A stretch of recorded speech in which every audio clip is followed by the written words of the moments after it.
বন্ধুরা, হাসিখুশি রান্নাতে আপনাদের সবাইকে স্বাগত। আজকে আমি আপনাদেরকে মটর ডালের বড়া দিয়ে শুক্তো করে দেখাবো।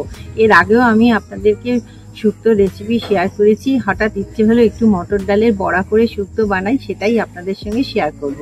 ভালো লাগলে অবশ্যই ভিডিওটাকে লাইক করবেন, শেয়ার করবেন আর সাবস্ক্রাইব করে দেবেন।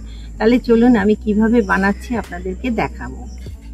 মটর ডালের বড়া বানাবার জন্য আমি 200 গ্রাম মতো মটর ডালকে 2-3 ঘন্টা ভিজিয়ে রেখেছিলাম। তারপর এটা মিক্সি জারে ভালো করে বেটে নিয়েছি।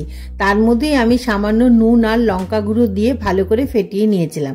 এবার সাদা তেলের মধ্যে আমি একটা বড়া ভেজে নেব। এবার ওই তেলের মধ্যেই দেব শুকনো লঙ্কা, তেজপাতা আর পাঁচফোড়ন দিয়ে ভালো করে ভেজে নেব। আর সামান্য রাঁধুনিও এর মধ্যে আমি দিয়ে দিয়েছিলাম। এরপর দুটো উচ্ছেকে আমি ভালো করে ছোট ছোট করে কেটে রেখেছিলাম, সেই উচ্ছেগুলোকে ভালো করে আমি ভেজে নেব। তারপর দিয়ে দেবো আলুগুলোকে আমি লম্বা লম্বা করে কেটেছিলাম।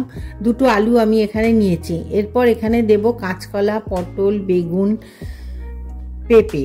আপনাদের কাছে যদি ডাঁটা থাকে, বরবটি থাকে দিতে পারবেন। আমার কাছে ছিল না, তাই আমি আর দিতে পারিনি। এরপর এর মধ্যে সামান্য জল আমি দিয়ে দেবো। ওপর থেকে দেব সামান্য নুন আর চিনি। তারপর দিয়ে দেবো আদা বাটা। আদা দেওয়ার পর সামান্য আমি সর্ষে বাটা দেব। সর্ষেটাকে আমি ভালো করে বেটে রেখেছিলাম, সেই বাটাটাই দেব। আর ওপর থেকে দিয়ে দেবো শুক্তোর মশলা। সমস্ত উপকরণগুলো আমি 15 মিনিটের মতো সেদ্ধ হতে দেব। দেখুন আমার সবজিগুলো সেদ্ধ হয়ে গেছে। এবার আমি যে মটর ডালের বড়াটা করে রেখেছিলাম সেইগুলো এই শুক্তোর মধ্যে দিয়ে ভালো করে নাড়িয়ে চাড়িয়ে নেব আর 5 মিনিট মতো ফুটতে দেব।